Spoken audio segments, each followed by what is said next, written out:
Okay, so good day. Today I'm gonna show you how to add forms and survey to your funnel websites in Zapify.io.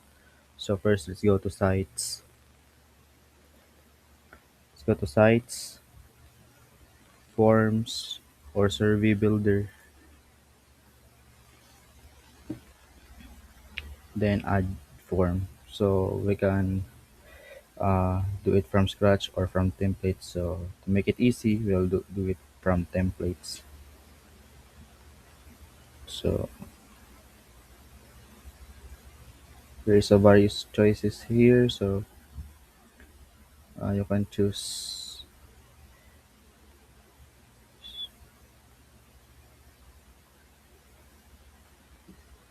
So you can also preview it. This one. Once you are satisfied, you can choose this template.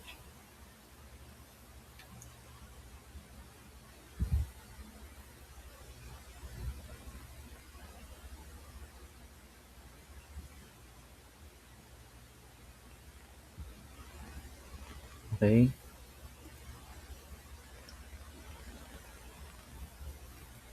You can also drag fields like name, email, phone, and custom questions. Once it is saved, embed it, embed it into any funnel or website using form element in the builder. All submissions will automatically create or update a contact in your CRM.